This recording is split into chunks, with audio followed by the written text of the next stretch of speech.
Good afternoon, I'm Karen Cozier-Phillips. C-News is live at noon. And I'm Video Ramphel with sports. To the top of the newscast now, the Oilfield Workers Trade Union will serve a strike notice to state-owned Petrotrin next week Wednesday and is warning people to fill up their gas tanks. On Friday morning, the union called an emergency press conference to say salary negotiations with Petrotrin broke down as the company is not giving them a fair offer for the bargaining period 2014 to 2017. Mr. Roger explained conciliation talks for this period comes to an end on January 3, 2017, as the period for those talks would have reached its expiration. The union has no intention of taking an extension. Firm conviction, very firm conviction that come Wednesday, when we serve that strike notice, everybody will take notice. We also want to warn and advise that the motoring public shall take precautionary measures, fill up as much as you can, do as much motoring as you can between now and then, because when that time comes, cannot guarantee you a reliable supply of fuel. He also explained that these workers are the ones who have been working over the years to ensure the country has a steady supply of fuel for people to carry out their business. And if they are not there, very little can take place. Provide fuel for the nation, diesel, gasoline, kerosene, jet fuel, all of which is produced at that refinery. All of which is produced at that refinery because workers work throughout the company's operation to send crude to the refinery, and workers at the refinery work to convert that crude into products. And Mr. Roger made it clear even if negotiations are resolved during the time that the union has planned its strike, workers will not return to the job until Petrotrin gets a new president. To the news now, there's a call for a night of total policing on Old Year's Night. According to a report in a daily newspaper, animal welfare NGO Animals 360 has written to Acting Commissioner of Police Stephen Williams making this request. According to the group, it is a way to crack down on the illegal use of fireworks. However, Mr. Williams said he's received no such letter. At the Commissioner's office, where any such letter would have been received, I've been told no. So I just want to address the issue of the letter. I have not personally received, and my staff at my office have indicated to me that they have not received any such letter. The acting police commissioner assured tomorrow night will see a heightened police presence across the two islands. Speaking on the issue of fireworks, Mr. Williams explained there's no law at present that bans the use of fireworks. For the members of the public, the issue has to do with the discharging of those fireworks and the locations that they discharge fireworks without permit. But possession, in our laws, there is no provision for the mere possession of fireworks by the citizens to be an offense. However, the sale of fireworks without license is an offense, and we are in fact reaching out to the persons who are selling fireworks. If they do not have a permit, we sit from selling fireworks. Well, the Urban Development Company Limited may soon be facing the court. This, as a member of Parliament for Princestown, Barry Padarat, said the chairman and board breached the Freedom of Information Act. Padarat indicated that one of his constituency executive members filed a Freedom of Information application asking who were the contractors awarded work on the Brian Lara Stadium during the period September 8, 2015 to August 2016 and the values of the contracts and the process by which they were awarded. He said after several months there's been no response from UDECOT, the company responsible for the works being done to the controversial stadium. Padarat called on the chairman and the board to respect the laws of the land and to make the information available to the public in the shortest possible time.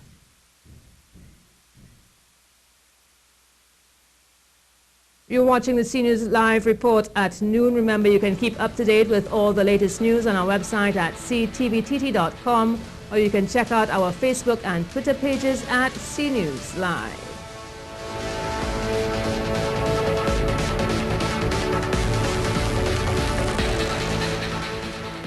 Former Minister of Health Dr. Fuad Khan says the chairman of UDECOT, Noel Garcia, is attempting to deceive the population with claims that the facility built at Couva was not meant to be a children's hospital.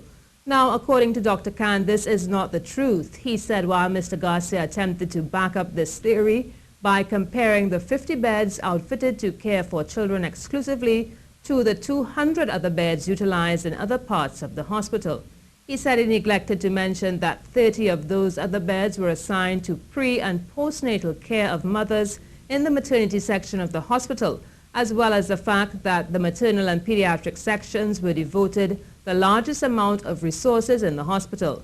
He said the rest was allocated to a number of smaller units for adults, such as the Burns and Plastics Program, diagnostics and imaging, and outpatients clinics, among others. Well, Dr. Khan still wants to know when the hospital will be opened, as government has been very vague in their comments regarding this matter. To other news now, a Trinidad and Tobago national who was held in prison in Saudi Arabia since August 2015 is back in this country with his family. Reports had suggested that Tariq Shamoon Mohammed was held on suspicion of terrorism and going to join terrorist group Islamic State. However, according to attorney-at-law Nafisa Mohammed, this has never been the case. She told CNews Mohammed was a student at the University of Medina and was returning from this country after the month of Ramadan with his wife and 18-month-old baby. It was then he was taken in by the Saudi Arabia officials. From that time until now, a lot of representations had been made, and yesterday finally he returned home. He was never charged for any offense. He was just in a prison in Saudi Arabia. He was moved from one province to another province at different times. And Ms. Mohammed told us when he was arrested, his wife and child were taken to a supermarket and given foodstuff and money and then taken back to the university dorm. Only after several days, the family here got word of what was taking place. However, it proved difficult for the wife to get any representation over there, as it is said a woman has limited rights in that country. In the first 2 or 3 months of his detention, we had no idea, absolutely no idea where he was being kept and what were the circumstances and whether he was alive or not. And eventually, his wife had even reached so far to write letters and directly to the King of Saudi Arabia and to the Minister of the Interior. And at some point she got an acknowledgement of her letter, and thereafter she was able to ascertain where he was. And she went on to say he has not been charged with any wrongdoing and would like to make his story known. He's a national of the country. He is a citizen of this country. He's not a terrorist or engaged in any nefarious activities, and therefore we do not expect that anything will be taking place. In fact, we want to cooperate with the authorities and to share the experience with the security agencies to be able to bring them up to speed with what has been happening. In a bit of crime news, a 22-year-old man was gunned down at Beverly Hills, Laventille last night. Reports say at around 10:30 p.m., Neil Frank was talking to a woman identified as Akila Francis when explosions were heard. Frank was shot. He died at the scene. Francis was shot in the leg and is receiving treatment. Meanwhile, the body of a decomposing man was found at Windy Hill, Aruca last night.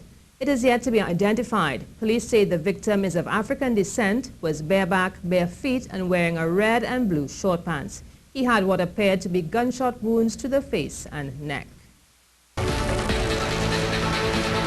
An accident was reported this morning along Tragreet Road in Port of Spain. However, there were no reports of fatalities, but 2 people were taken to hospital. One woman was said to have suffered head injuries, the other had minor injuries. The accident took place just before 5 a.m. And the Trinidad and Tobago Automotive Dealers Association says they have not received their letters from the Ministry of Trade and Industry, which is the start of the annual process leading to their receiving licenses to carry on their business. President of the association, Visham Babwa, says they hope government's policy on the used car industry is going to change. Which we usually receive at the end of the year to tell us to collect our license for the coming year. I'm hoping again that we receive that the first week of January. And there are no surprises and no changes again to the policy as there were last year. Last year, the changes that affected us came like a thief in the night. The government has to look at this business not just as a car business. They have to look at it holistically and the amount of employment we are creating and everything that goes with it. He says that if the present policy continues in 2017 will not be rosy for them. Car dealers. We were able to continue in business because a lot of the dealers had some of the 6-year-old cars that they were able to sell. But I know that 2017 is going to be very difficult if that policy is not changed. The 4-year-old car is just unaffordable, and the middle and lower income citizens just can't afford it. So that the government is just denying the citizens who has to get a car to move around for whatever reasons. And Mr. Baba says he hopes as well that the distribution of foreign exchange currency to business persons will be reviewed, as this makes a tremendous difference for the ease of conducting trade. To other news now, Minister of Energy Franklin Khan is back in Trinidad and Tobago. He returned from Thailand on Thursday morning. The minister was taken to hospital there after he suffered a heart complication due to a viral infection. Reports say the infection led to an accumulation of fluid in his lungs. Minister Khan, however, has not resumed his ministerial duties. The Sangre Grande Regional Corporation's chairman and council members are supporting of the Minister of Rural Development and Local Government's bill on the National Cleanup Campaign. It says it is mobilizing the village councils, schools, and are having discussions with contractors in preparation for the cleanup campaign.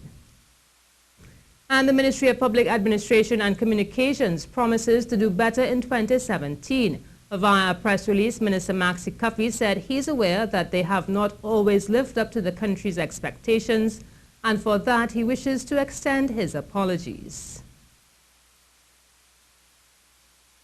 In 2016, the ministry introduced a free Wi-Fi service on selected PTSC bus routes, completed the evaluation of CNMG and GISL, and will be moving shortly to implement long-term plans for both organizations. They began full occupation of the long-neglected government campus plaza and 1 Alexandra Place, and more recently they launched a public campaign to deter the illegal use and sale of scratch bombs, among many other things. In the short term, what we intend to do is to ensure the implementation of the Electronic Transaction Act that will allow online payments to government ministries and receipt of revenue from online media. So that will lead to us being able to unveil even more services and to increase the number of transactions that take place online, not just among government ministries and services, but for businesses as well. And as we come to the end of 2016, we begin to reflect and look forward to 2017. Ian Wason and Ricky Gokul sought to get a sense of what you, the viewers, are looking forward to in the new year. With just 2 days to go to the new year, we wanted to hear what's on your mind and what you're hoping for in 2017. While some of you are planning to take a personal approach, others are putting country first. Well, I'm looking forward in 2017 for the law to be more protective to people and to save people from criminal incident on the account of gender and female, male and female gender affairs. In 2017, I'm looking forward to a better economy, better forms of government in terms of the people in Trinidad and Tobago, changing in terms of crime, etc., etc. The commissioner says they have a handle on crime for 2016, which wasn't really kind of true, but they say they're sure they want to get the plan for 2017, so maybe you might be able to see something better. You have to hope for the best, you know. You have to hope for the best, you can't hope for the worst. Even though it might be looking worse, they say, well, next year might be better. And pray to God it will be better. I just wish everybody the best in 2017 and must, get better development. You understand? Everybody must try do their best. Well, I pray that, I hope that we get the crime to go down, right? And the country build back up, that everybody could be happy in it. Basically, we have to live by money. So I'm looking forward to a better job. Generally speaking, not for myself, but also for the young people who's out there needing job and money. We have to survive on that. And there were a few other concerns. In 2017, I'm looking forward to completing my degree and starting my own business and more life, health and strength. Crime and the economy are on the top of people's minds when it comes to betterment in 2017. But as for me, well, 2017 will see the ending of the World Cup qualifiers, and of course we hope that Trinidad and Tobago can make it to Russia. And of course there is also the World Championships, and let's hope that we can do much better than we did in the Olympics. Reporting from Frederick Street in Port of Spain, Ian Wason, C News. Now here's a look at the weather forecast. Cloudy and breezy intervals with light to moderate showers in varying localities. Now some showers could become heavy in confined areas. Conditions would continue intermittently into the night. In the vicinity of heavy showers, expect gusty winds, street and or flash flooding. On sloping areas with saturated soil, there is a high probability of small-scale landslips and slippages. Small craft operators, sea bathers and all other persons with marine interests are advised to exercise caution if venturing out to sea. And Vidya is here with us to tell us what's the latest in sports. Vidya. Yeah, that's right. It's all about the Soca Warriors later on today. That and some cricket stories to share with you.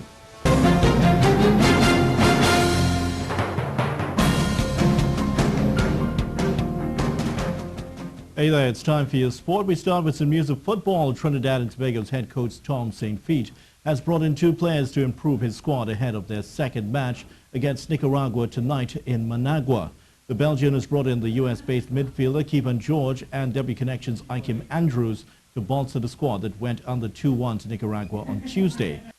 Now, the former national goalkeeper Shaka Hislop has backed Trinidad and Tobago to do well in the CONCACAF World Cup qualifiers. Hislop was unimpressed by the hiring of Tom St. Feet as head coach, but the ESPN analyst is not fazed by the 2-1 loss in Nicaragua. I don't really know an awful lot into it at all. I mean, it's the coach's first outing. He's still trying to establish not only his own presence and authority in the dressing room, but trying to get to know the players and build a team. And as much as Nicaragua are ranked as low as they are, as you say, the focus will continue to be on those are the teams that are in the hex and preparing a team to play those teams.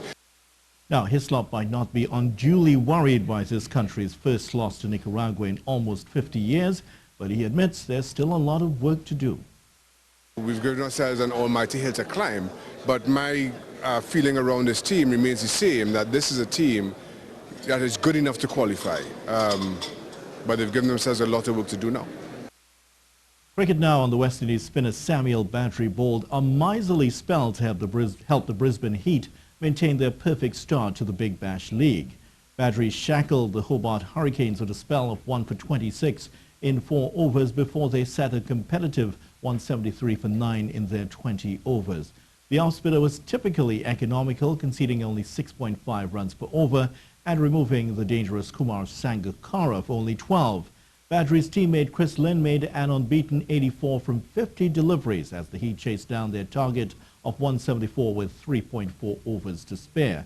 Brisbane Heat maintained their perfect record in this season's Big Bash League with 3 wins in 3 matches. Now, in other cricket news, to briefly tell you about Australia bowled Pakistan out for 163 in Melbourne to win the second test by an innings and 18 runs on day 5.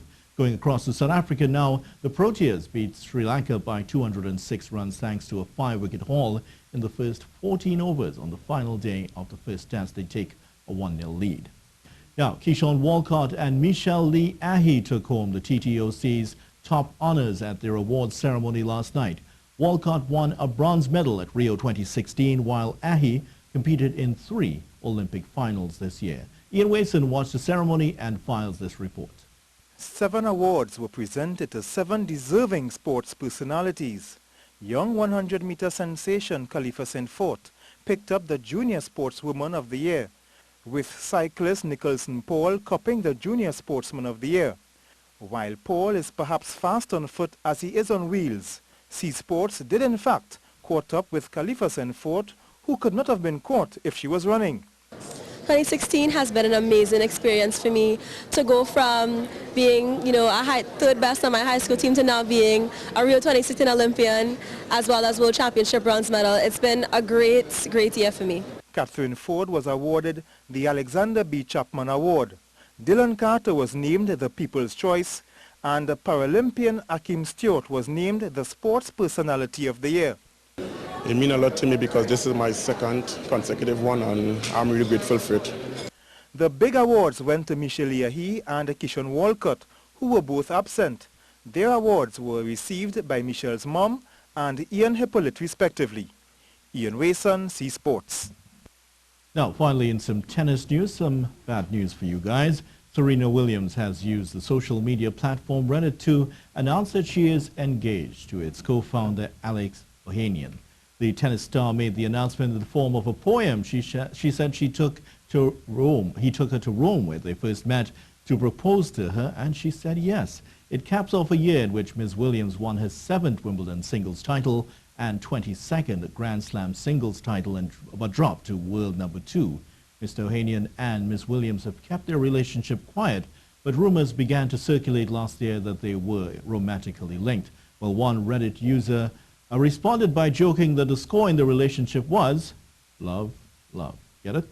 Well, that's your sport. And that's the C News Live at noon. I'm Karen Kozia-Phillip. And I'm Vidya Rampal. Do have a good afternoon.